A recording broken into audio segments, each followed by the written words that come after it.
defensive player in the NBA. People don't realize what a great defender he is. His three-point shot keeps improving. Just tell him. He'll say, call me. You know, he wants you to know that he can play.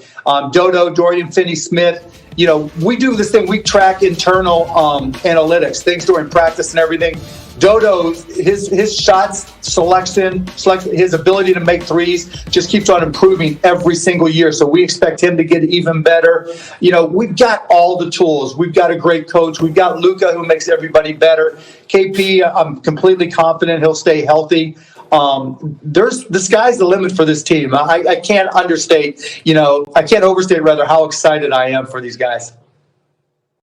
Mark Cuban, let me take it off the court for a little bit because you're more qualified than most to answer this question. I know that you're incredibly excited about your team. You're incredibly excited about this season. And obviously, you were actively involved with a lot of stuff that was going on in the offseason, last season, not just with COVID, but with social justice issues. And I applaud you for all of that. My question to you would be this. As successful as the NBA was in the bubble with no positive tests, just recently, we had a game postponed, obviously, in Houston with Harden and those boys because of COVID, potential positive tests and things of that nature. I want to know, how concerned are you about this season now that there is no bubble? Everybody's going to be in their respective city. You're still going to be traveling to games and things of that nature. Are you concerned at all about this season going forward uninterrupted? Yes, of course. We've already lost a game. You know, this is a maturity test for all 450 players in the NBA. And plus the two-way players. You know, this is a chance for guys really to make mistakes outside the bubble, and it's going to happen. We've already seen it happen. You know, one of the reasons I'm traveling with our team on Christmas Day is to show them, you know, that this is important to me, that we need to all be very vigilant. We can't be going out because we're in LA or we're Dallas or wherever. You know, we've got to make sure we're getting tested. We're filling out the questionnaire every morning. We're watching out for each other. And that doesn't mean, you know, keeping an eye on each other, but supporting each other. You know, I have this saying that I've had for 20 years. You can have one knucklehead on the team, but you can't have two, because the two knuckleheads hang out together and cause problems for everybody else. This year, that's amplified even more. You can't even have one knucklehead, because if that one knucklehead goes out and doesn't report or doesn't do what they're supposed to, that can infect an entire team and take down, you know, a good part of your season. Because if you get sick, if somebody gets sick, who knows what the consequences are, not just administratively with the NBA, but health-wise, which is far more important. So being vigilant about that, making the guys understand how important this is and what's at stake. That's one of the reasons I'm here on Christmas Day, to show my support, to be there with them, to be at the team meals, you know, to let them see me, to be sitting alone even at the games, to show them that, you know, this is not typical. There's going to be mistakes. We've already seen them. And part of my job is to reduce the mistakes here at the Mavs and hopefully set an example for the entire NBA that it can be done.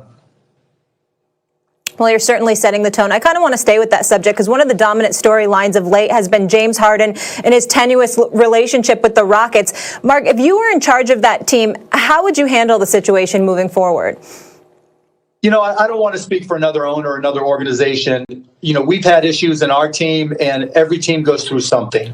And players have to make their own decisions about what's best for them.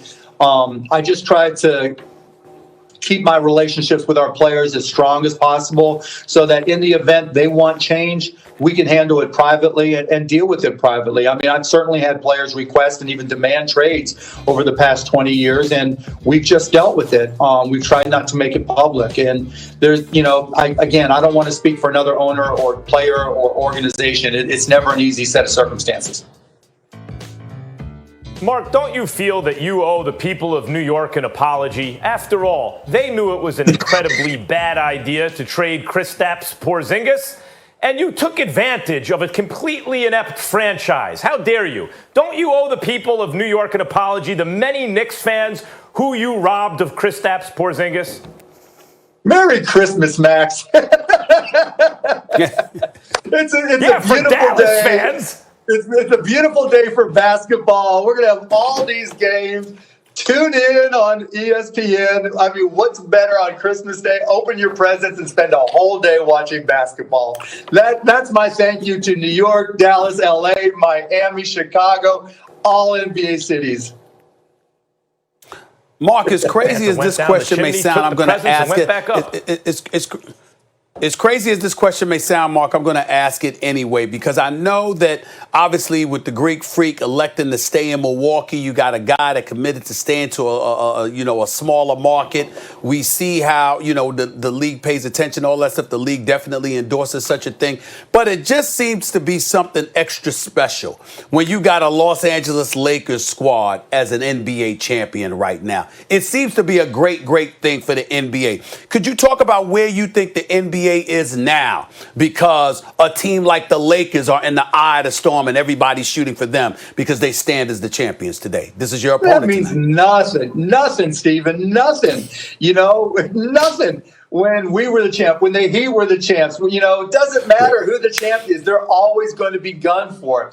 This whole concept of the big cities on the coast have to be good for everybody to get excited about the NBA. Not in this world anymore. That, you and I are getting old, Stephen. That was 20 years ago. Right now with social media and we care about Luka, and that's what's happening more. The players are becoming more more key to awareness and interest from younger kids, Gen Z, than even the teams are. So we've got to pay special attention to more about, how strong is LeBron's social media game, which is very strong. How strong is Luka's social media game, which is even stronger than LeBron's. Okay, I said it. How strong is Giannis's social media game? These are the things that matter these days in terms of interest. Those days of building the coast up, and you got to have interest from the coast, because we're not a TV-centric awareness society anymore, particularly for younger kids. It's just different. All right, we got a little comparison out of you. Before we let you go, Mark, I got to ask you this. The NBA sent out a memo warning teams about administering the vaccine early and obtaining it.